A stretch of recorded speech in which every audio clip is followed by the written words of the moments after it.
अस्सलाम वालेकुम second year students, मैं हूं Abdul Razak. Chapter number 14 electromagnetism में आज हमने स्टार्ट करने हैं एग्जाम्पल न्यूमेरिकल प्रॉब्लम्स। तो चलते हैं हम अपने व्हाइट बोर्ड की तरफ। Dear students, chapter number 14 electromagnetism में हम आज स्टार्ट करने जा रहे हैं एग्जाम्पल न्यूमेरिकल प्रॉब्लम्स। आज की हमारी पहली एग्जाम्पल है एग्जाम्पल 14.1। क्या डेटा है? अ 20 centimetre wire, that means length of conductor given है। सो यहाँ पे हेडिंग लिख लेते हैं गिवन डेटा। इसमें सबसे पहले हम लिखेंगे length of current carrying conductor, symbol L use करेंगे और इसकी वैल्यू कितनी है? It is 20.0 centimetre. ये डेसिमल के बाद 0 क्यों लिखा गया है? इसलिए कि ये एक सिग्निफिकेंट फिगर है। आप इसको SI में तब्दील कर लीजिए। 20.0 सेंटी की जगह पे 10⁻⁻² मीटर लिख दीजिए। इस तरह भी लिखा जा सकता है, या फिर अगर आप डेसिमल 2 पॉइंट्स लेफ्ट मूव कर दें तो 0.200 मीटर भी लिखा जा सकता है। और ये 0 क्यों लिखे हैं हमने? क्योंकि ये सिग्निफिकेंट है, इन्हें हम यहाँ से मिटा नहीं सकते खुद से। Carrying a current of 10 ampere, that means next data के अंदर जो हमने लिखना है it is current carried by the conductor. इसके लिए सिंबल I है और ये कितना है? It is 10.0 amperes. अगेन ये 10.0 एम्पियर जो है ये क्या है? 10 एम्पियर करंट की स्ट्रेंथ है, वैल्यू है। नेक्स्ट डेटा गिवन है is placed in a uniform magnetic field of 0.30 Tesla. So, strength of external magnetic field represented by B is 0.30 Tesla. इसमें दो significant figures हैं. If the wire makes an angle of 40 degree with the direction of magnetic field, that means angle between length of the wire and external magnetic field, जिसके लिए symbol alpha use किया जाता है, it is 40 degrees. Next है find the magnitude of force acting on the wire. So इसके लिए हम लिखेंगे रिक्वायर्ड की हेडिंग के अंदर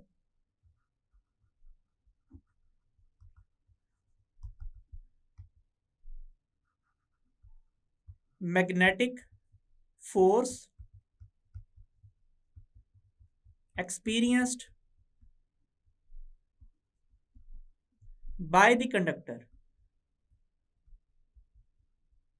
FB question mark. So magnetic field की स्ट्रेंथ हमसे पूछी गई है।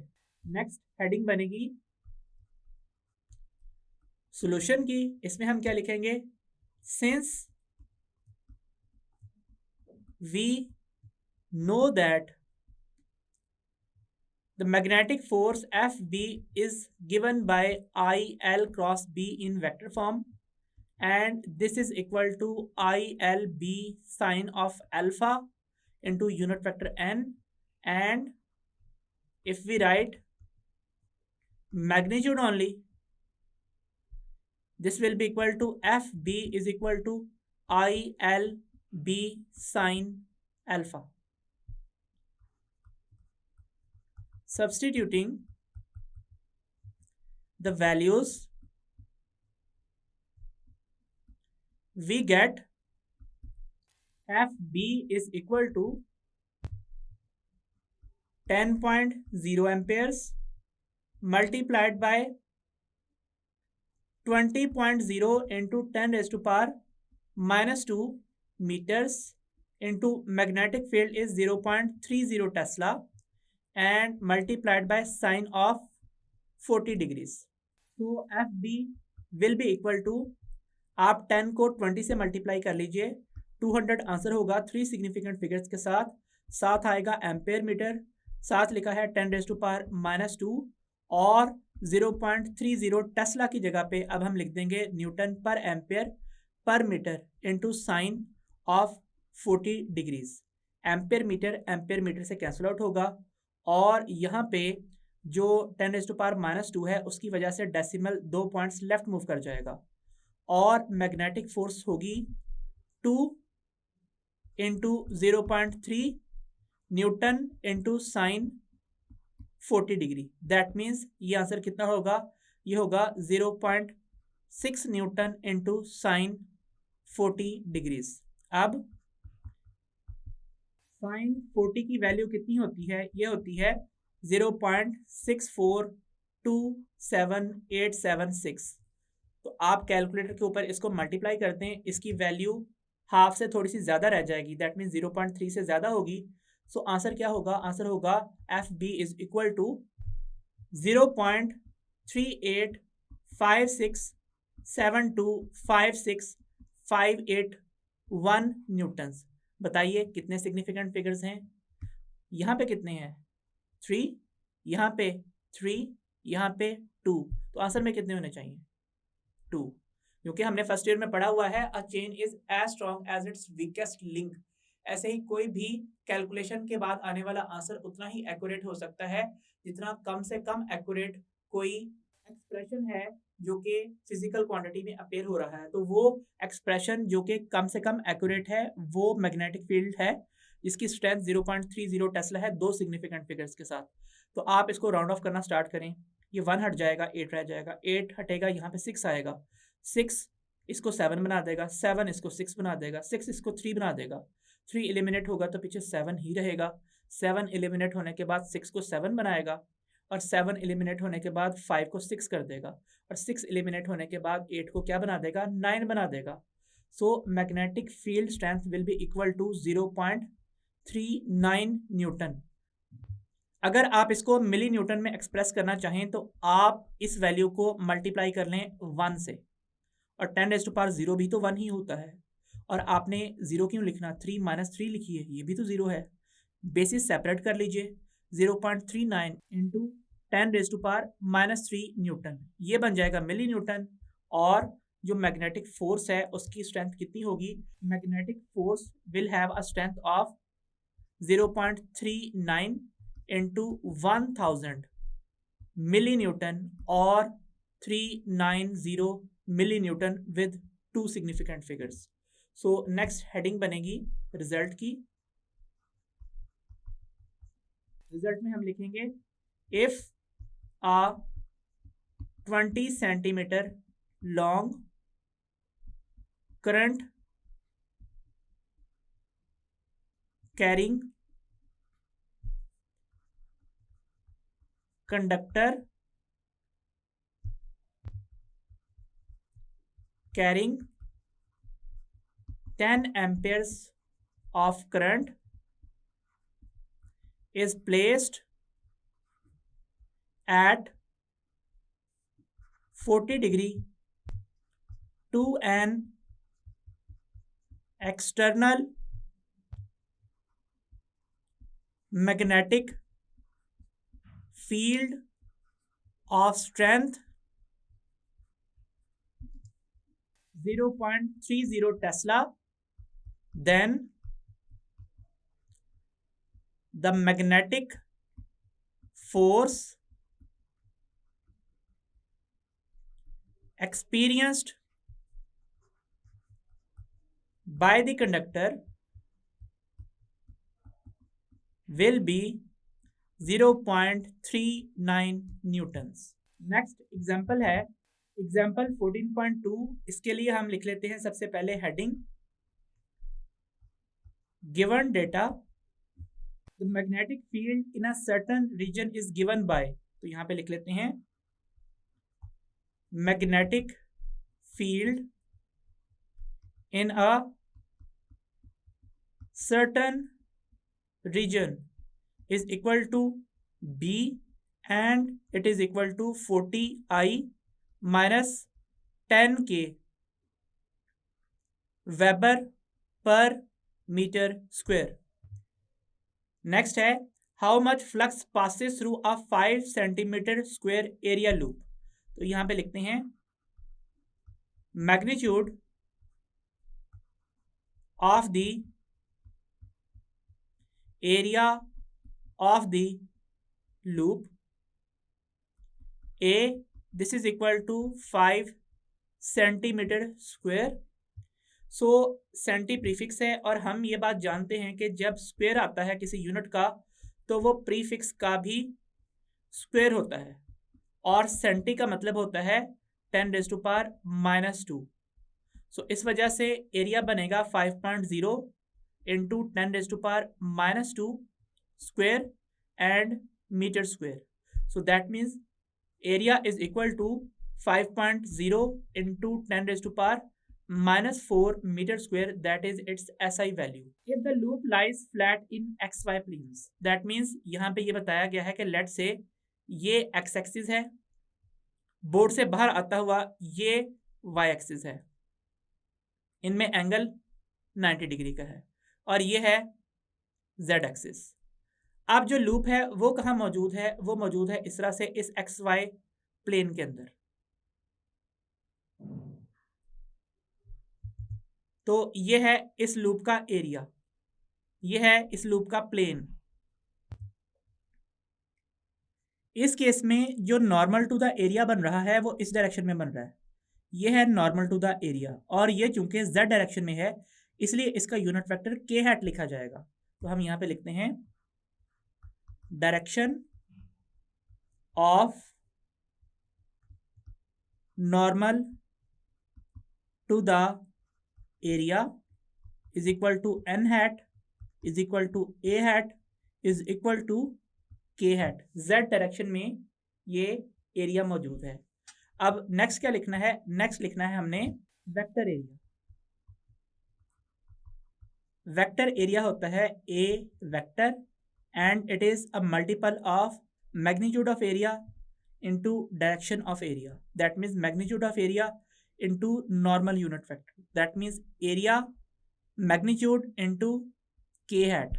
So area vector is equal to ये वाली वैल्यू है 5.0 into 10⁻⁻4 k मीटर स्क्वायर. और हमसे क्या पूछा गया है? हमसे पूछा गया है how much flux passes through.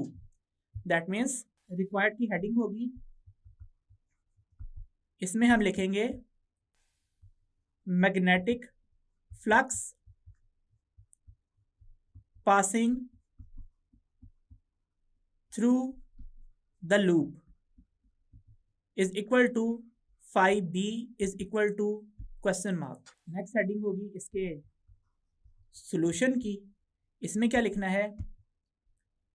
We know the definition of magnetic flux. Phi b is the dot product of magnetic field vector and area vector. By substituting the values we get phi b is equal to 40I minus 18K Weber per meter square dot area 5.0 into 10⁻⁻4 K into meter square. So ये बन जाएगा phi b is equal to 40I minus 18K dot 5.0 into 10⁻⁻4 K और units होंगे weber per metre square into metre square. So metre square cancel out हो जाएंगे और हमारा answer Weber's में होगा. तो phi b is equal to हमें ये बात पता है कि जब ब्रैकेट्स मल्टीप्लाई होती हैं तो हर टर्म से मल्टीप्लाई होती है। तो सबसे पहले लिखा जाएगा 40i डॉट 5.0 इंटू 10⁻⁻4k, फिर ये वाला माइनस, और लिखा जाएगा 18k डॉट 5.0 इंटू 10⁻⁻4k, और यूनिट्स क्या हैं? यूनिट्स हैं इस पूरी टर्म के वेबर्स में। So 5b is equal to 40 into 5.0 into 10⁻⁻4 and i dot k minus 18 into 5.0 into 10⁻⁻4 k dot k, and this whole term has units of Weber. Next हम लिखते हैं by the definition of dot product, a dot b is equal to ab cos of theta. So i dot k क्या बनेगा? Magnitude i magnitude k into cos of 90 degree. क्यों?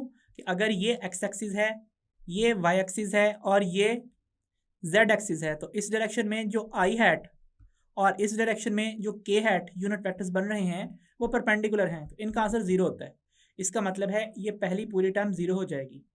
And के dot के is equal to के magnitude और एक vector अपने साथ तो पैरेलल ही होता है, इसलिए इसमें बन जाना है के स्क्वायर, और यूनिट वेक्टर का मैग्नीट्यूड 1 होता है, सो 1 स्क्वायर इज इक्वल टू 1। सो ये दोनों टर्म्स मिलके 1 बन जाएंगी। सो 5b इज इक्वल टू, पहली टर्म 0 है, दूसरी के साथ माइनस आ रहा है, 18 इंटू 5 कितना होता है? ये होता है 90, टू सिग्निफिकेंट फिगर्स के साथ है 10⁻⁻4 और यूनिट है वेबर्स का। आप अगर यहाँ पे एक डेसिमल पॉइंट मूव करते हैं तो ये वैल्यू बन जाएगी -9 इंटू 10⁻⁻3 वेबर्स, और 5b is equal to -9 milli weber. Next heading बनेगी रिजल्ट की। क्या हेडिंग होगी?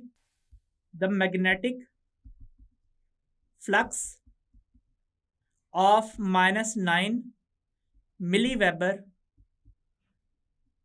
passes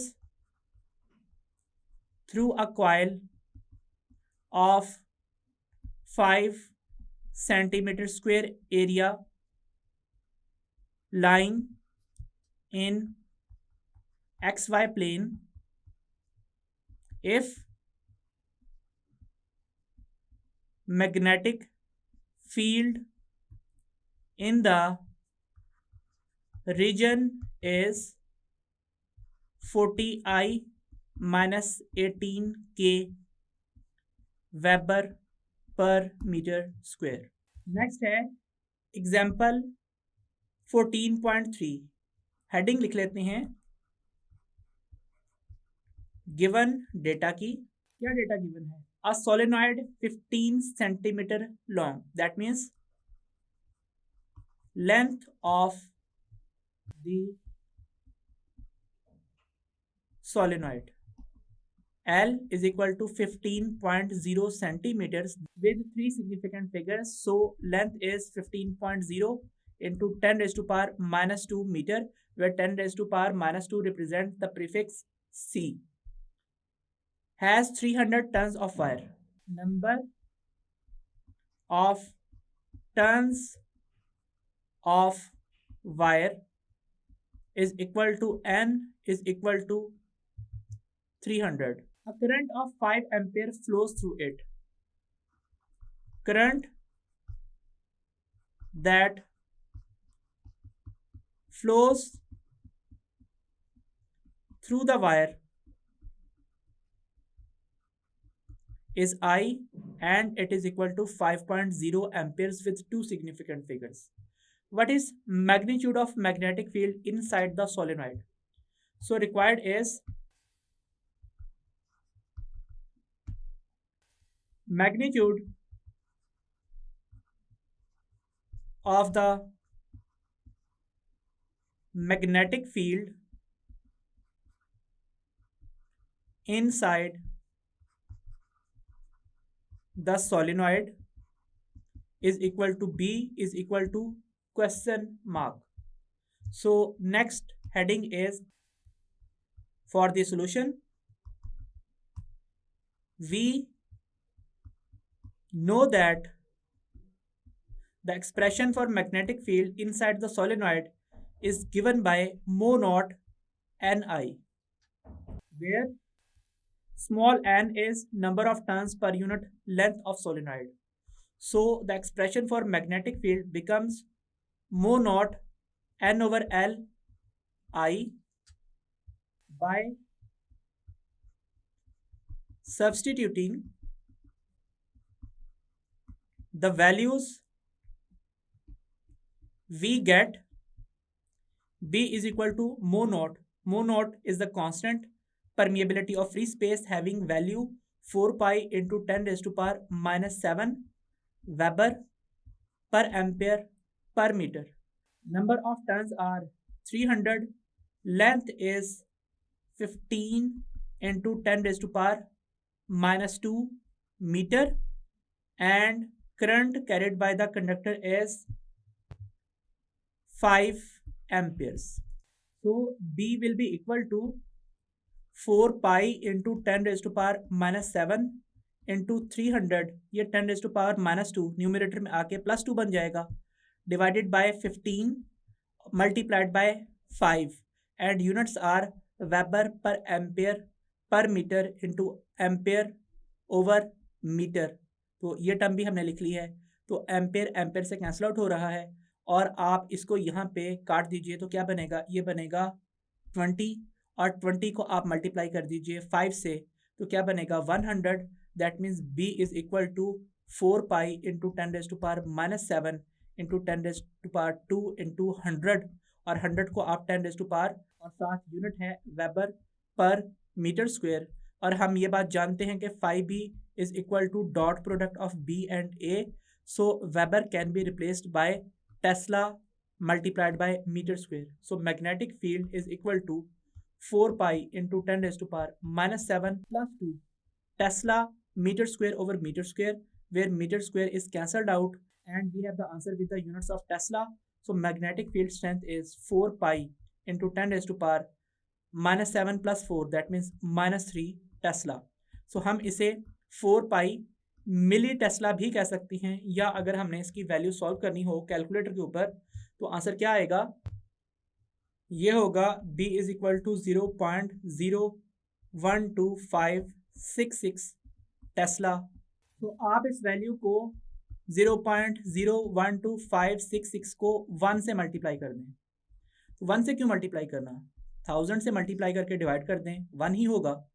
तो ऊपर वाली 1000 को आप मल्टीप्लाई कर दें, मैग्नेटिक फील्ड बन जाएगी 12.566 into 1 over 10 raise to power 3 tesla और 12.566 into 10 raise to power minus 3 tesla. ये टर्म मिली टेस्ला लिखी जाएगी. यहाँ पे 5 में से सिग्निफिकेंट कितने हैं, हमने ये बात देखी थी कि जो हमने डेटा लिखा था उस डेटा में करंट के सिग्निफिकेंट फिगर्स 2 थे और जो लेंथ थी उसके सिग्निफिकेंट फिगर्स 3 थे. तो आंसर 2 सिग्निफिकेंट फिगर्स तक होगा, इसलिए आप राउंडिंग ऑफ स्टार्ट कीजिए. 6 राउंड ऑफ होके इस 6 को 7 बना देगा, 7 राउंड ऑफ होके 5 को 6 कर देगा और 6 राउंड ऑफ होके इस 2 को 3 बना देगा. So magnetic field is 13 into 10 raise to power minus 3 tesla, where these both digits are significant. तो आप इसका आंसर लिख सकते हैं 13 मिली टेस्ला, या अगर डेसिमल 1 पॉइंट और लेफ्ट पे मूव कर दें तो मैग्नेटिक फील्ड स्ट्रेंथ होगी 1.3 into 10 raise to power minus 2 tesla, जैसे कि बुक ने लिखा है. यहाँ से हम रिजल्ट की हेडिंग लिखेंगे, क्या लिखा जाएगा, the magnetic field strength along axis of the solenoid having 300 turns and having length of 15 centimeter carrying a current of 5 ampere is 1.3 into 10 raised to power -2 tesla. So ये थे आज के हमारे एग्जाम्पल न्यूमेरिकल्स। आई होप आपको समझ में आ गए होंगे। सो डियर स्टूडेंट्स, आज हमने एग्जाम्पल न्यूमेरिकल प्रॉब्लम्स 14.1, 2 और 3 डिस्कस किए। रिमेनिंग एग्जाम्पल्स हम नेक्स्ट लेक्चर में कंटिन्यू करेंगे। अंटिल द नेक्स्ट लेक्चर, खुदा हाफिज़।